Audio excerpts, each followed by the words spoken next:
सोनिया गांधी जिंदाबाद जिंदाबाद जिंदाबाद, राहुल गांधी जिंदाबाद जिंदाबाद जिंदाबाद, कल्पना सोरेन जिंदाबाद जिंदाबाद जिंदाबाद, नारी शक्ति झारखंड की कल्पना सोरेन जिंदाबाद जिंदाबाद जिंदाबाद, हेमंत सोरेन जिंदाबाद जिंदाबाद जिंदाबाद।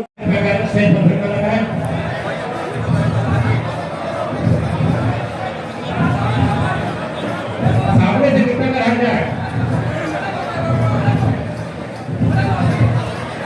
सभी से आग्रह है कृपया कर मंच और मैं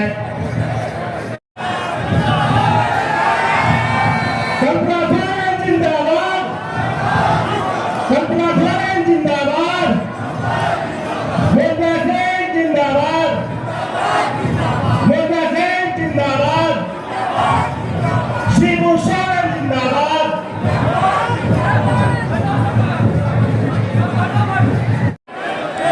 इस मैदान के उचित इस चुनावी सभा में मंच पर उपस्थित हमारे महागठबंधन के भी नेतागण पदाधिकारी बैठे हैं और सामने में हमारी पूर्ण तरह से माताएं, बहनें, भाई, दादा और बड़े बुजुर्ग, हमारे कर्मी के साथी, हमारे सुरक्षा कर्मी, आप सभी को मेरी तरफ से झारखंडी जोहार है, प्रणाम है, नमस्कार है। कैसे हैं आप लोग? बढ़िया? तैयार है 13 तारीख के लिए? कहाँ जमाना है बटन आपको? कहाँ पे? थोड़ा हाथ उठा के दिखा के बताइए कहाँ दबाना है। बहुत बहुत धन्यवाद है। आप सजग हैं, आप अपनी जिम्मेदारी भरी पूर्ति जानते हैं। उसी तरीके से आज झारखंड में महागठबंधन की सरकार 5 साल पूरे करने जा रही है।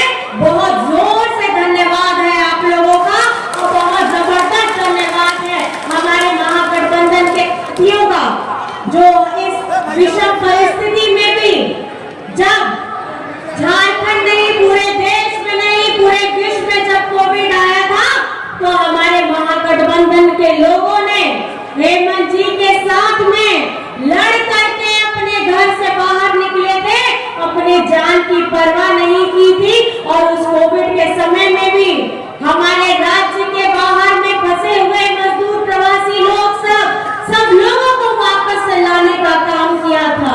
पहली ट्रेन चली थी हमारे राज्य में। उस समय जब त्राहिमाम हो रहा था, उस वक्त में भी राज्य को संभालने का काम, भूख से किसी की मौत होने नहीं दी थी, ऐसा संकल्प लेकर के हेमंत सोरेन जी चले थे। आज हम आपके समक्ष में हैं 5 साल का कार्यकाल लेके। 5 साल में 2 साल कोविड गया, हाथ में बचा 3 साल। 3 साल में 5 महीने आपका दादा, आपका बेटा हेमंत सोरेन को विपक्ष के लोगों ने षड्यंत्र करके जेल में डालने का काम किया था। आपको पता होना चाहिए, जब पिछली बार में डबल इंजन की सरकार थी, ये क्या करते थे? ये हमारे सरकारी कर्मचारियों का ओल्ड पेंशन बंद किया। हमारे वो आवास, जो आज आवास आपको मिल रहा है, उसकी राशि को बीजेपी के राज्य में बेचने का काम किया। हमारे राज्य के हरा राशन धारक का 11 लाख लोगों का इन्होंने नाम कटवाया था उस वक्त में। आपको मैं ये इसलिए बता रही हूँ क्योंकि जिस झारखंड में हम रहते हैं, इसको 24 वर्ष हो गए हैं बने हुए। सबसे ज्यादा शासन किसने किया है? 18 से 20 वर्ष अगर शासन किया है तो ये बीजेपी के लोगों ने शासन किया है, एनडीए के लोगों ने शासन किया है। आज हम यहाँ पर में झारखंड में अपने पिछड़ों की बात करते हैं। आपको पता होना चाहिए, जब झारखंड बना था 2000 में, तो भाजपा की सरकार आई थी, इन्हीं लोगों ने हमारे पिछड़ों का 27% को घटा करके 14% किया। और जब इतने लंबे अंतराल में ये लोग रहे, 18 से 20 वर्ष रहे, ये 14 से कभी भी 27% नहीं हुआ। उस वक्त में भी इस भारत देश में दूसरे राज्यों में पिछड़ों का 27% रहा है, लेकिन आज आपकी अपनी सरकार, आपकी अगुआ सरकार, आपकी महागठबंधन सरकार ने इस पिछड़ों का 27% का आरक्षण विधानसभा से पारित कराया और केंद्र को भेजा। आज इसी राज्य में केंद्र से गृह मंत्री आते हैं, वो क्यों नहीं बताते हैं कि हमारे पिछड़ों का 27% का आरक्षण कब ये करेंगे? खाली ये बोरे मॉडल पे राजनीति करते हैं। क्या बीजेपी में कोई पिछड़ा का नेता नहीं है? क्या हमारे बीजेपी के अंदर में कोई आदिवासी नेता नहीं है? जब हम आदिवासी सरना धर्म कोड की बात करते हैं, उसको भी विधानसभा से पारित कराते हैं, उस फाइल को भी ये जाकर के केंद्र में गृह मंत्री रोक के बैठ जाते हैं। आज जब चुनाव का समय आ जाता है तो इन्हें यहाँ झारखंड के आदिवासियों की चिंता हो जाती है, इन्हें यहाँ पे पिछड़ों की चिंता हो जाती है, इन्हें यहाँ दलितों की चिंता हो जाती है।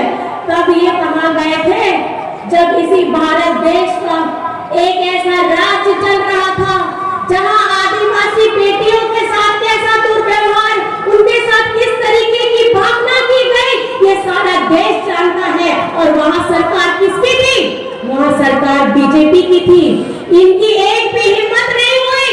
हमारे सर्वोच्च पद में बैठे हुए व्यक्ति आज झारखंड में आके बात करते हैं, आदिवासी बेटियों की बात करते हैं। उस समय मौन धारण इन्होंने क्यों किया था जब मणिपुर में हमारी आदिवासी बेटियों के साथ गंदी हरकत की जा रही थी? आज ये आदिवासियों की हितैषी नहीं है, ये आदिवासियों की जमीन की इनको चिंता है।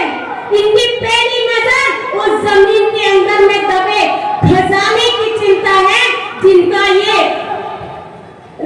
छीनना चाहते हैं हमसे। आज बगल के राज्य में देखिए, छत्तीसगढ़ में क्या हो रहा है। छत्तीसगढ़ में वहां पे बड़े बड़े व्यापारियों को दे दिया।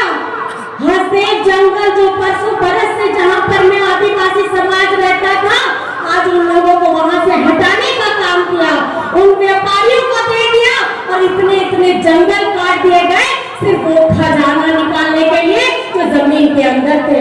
ये आप लोगों को समझना होगा, ये हितैषी नहीं है पिछड़ों के, ये गरीब गुरबा की सरकार नहीं है।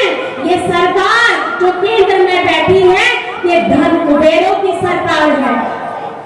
इनके पास में इतना पैसा है, ये जो धन कुबेर है उनके पास इतना पैसा है, उनका लोन ऋण हजारों करोड़ वापस करने के लिए केंद्र सरकार के पास में पैसा है।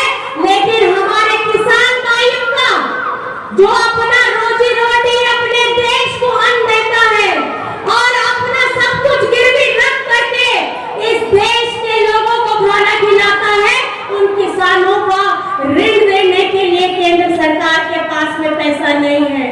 लेकिन आपको जान करके ये खुशी होगी कि आपकी अपनी अगुआ सरकार, आपकी अपनी महागठबंधन सरकार ने हमारे राज्य में एक एक किसान का 2-2 लाख रुपया मुफ्त कराया है, उनका ऋण से उनको मुक्त कराया है। आज हम आपके समक्ष में आए हैं अपने बात को लेकर के, अपनी कामों को लेकर के आपके समक्ष में आए हैं। जब डबल इंजन की सरकार थी, ये लोग क्या करते थे? ये लोग सरकारी स्कूलों को बंद कराते थे, हमारे आवास का पैसा दूसरे राज्य में भेजते थे। आज झारखंड में 40 लाख लोगों को सर्वजन पेंशन की योजना के साथ में जोड़ दिया गया है। 25 लाख लोगों को, उनके परिवारों को अगवा आवास योजना के साथ जोड़ दिया गया है। हमारी बिटियां, झारखंड की बिटियां जिनके लिए सावित्रीबाई फुले की योजना चल रही है, 9 लाख बच्चियों को 40,000 की राशि कक्षा 8 से लेकर के 12वीं कक्षा तक उनको 40,000 की राशि दी जा रही है। आज हम बात करते हैं शिक्षा पे, आज हम बात करते हैं अपने हक पे, हम आज बात करते हैं अपने सम्मान पे। आज हम किसकी लड़ाई लड़ रहे हैं?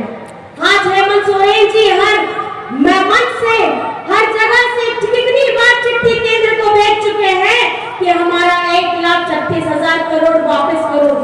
ये किसका पैसा है? आपको पता है किसका पैसा है? ये आप लोगों का पैसा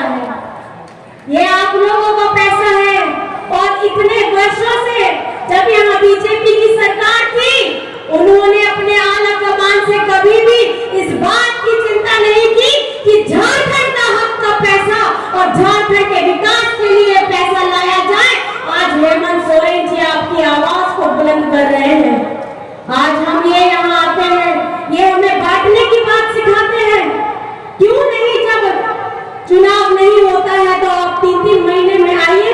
आप झारखंड की, आपको अगर इतनी चिंता हो रही है, इनके बड़े बड़े जहाज, इनके बड़े बड़े चार्टर्ड प्लेन, बड़े बड़े मंत्री, दूसरे राज्य के मंत्री, मुख्यमंत्री सब आ रहे हैं, अपना काम छोड़ के आ रहे हैं, अपना राज्य छोड़ के आ रहे हैं, अपना विभाग छोड़ के आ रहे हैं, और सबको चिंता लग गया है कि झारखंड कहां जा रहा है।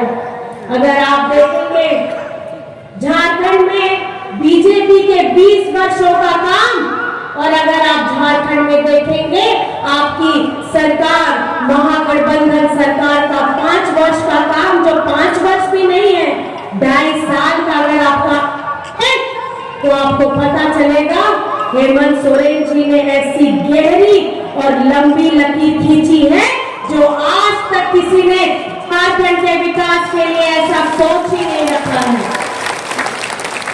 आज आपका बेटा, आपका भाई यहाँ से मुन्ना भैया, मैं इनको पूछ रही थी कि कैसा चल रहा है माहौल, तो ये बताए कि बहुत अच्छा चल रहा है माहौल। लेकिन मैं आपसे पूछना चाहती हूँ, हमारे हजारीबाग में आने वाले समय में इस विधानसभा का विधायक कैसा हो? हमारे हजारीबाग विधानसभा में विधायक कैसा हो? और राज्य का मुख्यमंत्री कैसा हो? 13 तारीख को मतदान है। 13 तारीख में क्रम संख्या में आप अपना हाथ छाप में बटन दबा करके ये दिखाना है कि ये सरकार गरीबों की सरकार है, ये हमारे दलितों की सरकार है, ये हमारे आदिवासियों की सरकार है, ये हमारे गरीब गुरबा की सरकार है। और ये सरकार अगर चलेगी तो जन भावना के हित के हिसाब से चलेगी, हम सबका समग्र विकास से चलेगी, एक नेक इरादा लेकर के हम अभी चल रहे हैं। अभी एक काम की ऐसी शुरुआत, एक ऐसी आंधी आ चुकी है। अब आने वाले वक्त में आप लोगों का आशीर्वाद पाके आपकी सेवा के लिए जब हम फिर से आएंगे तो इस तरीके की और भी कल्याणकारी हमारी योजनाएं धरातल में आएंगी। आज राज्य में नहीं, देश में अगर चलेगा तो बाबा अंबेडकर जी के संविधान से हमारा देश चलेगा, क्योंकि मनुस्मृति से हमारा ये देश नहीं चलेगा, हमारा ये झारखंड नहीं चलेगा। हमारे झारखंड में हमारे वीर शहीदों ने क्या सिखाया है कि लड़ जाना है, लड़ जाना है, लेकिन अपना सर नहीं झुकाना है। और ये बात हमें अपने अंदर में भी अमल करना है कि आपका वोट ये सुनिश्चित होना चाहिए कि महागठबंधन सरकार जो दिन रात आपके लिए काम की, हेमंत सोरेन जी बिना गलती के 5 महीने की सजा भुगती है, आज उनका जवाब आप लोगों को अपने हाथ में उस स्याही में को लगा करके और उस बटन को दबा करके ये जीत दिला करके और मुन्ना भैया को आपकी सेवा के लिए लाना है, ये संकल्प लेकर के जाना है। आप बहुत दूर दराज से आए हैं, इतने प्यार से मेरी बातों को सुना है। बस मैं आप सभी का बहुत बहुत धन्यवाद करना चाहती हूँ और बहुत बहुत प्रणाम करना चाहती हूँ, नमस्कार करना चाहती हूँ। जिस शिद्दत, जिस नेक इरादे, जिस उम्मीद के साथ आप लोगों ने हम पे भरोसा 2019 में जताया था, उसी विश्वास के साथ, उसी अटूट विश्वास के साथ आप फिर से इस महागठबंधन सरकार को जिताइए और करके आपके लिए हम ऐसी चाहे शिक्षा के स्तर पे हो, चाहे स्वास्थ्य के स्तर पे हो, चाहे रोजगार स्तर पे हो, चाहे इंफ्रास्ट्रक्चर के स्तर पे हो, हम सबको आगे लेकर के झारखंड को अव्वल बनाएंगे। ये संकल्प लेकर के इस सभा से आप सभी को जाना है और सभी को मैं बहुत बहुत झारखंडी जोहार करती हूँ, प्रणाम चाहती हूँ। जय हिंद, जय झारखंड।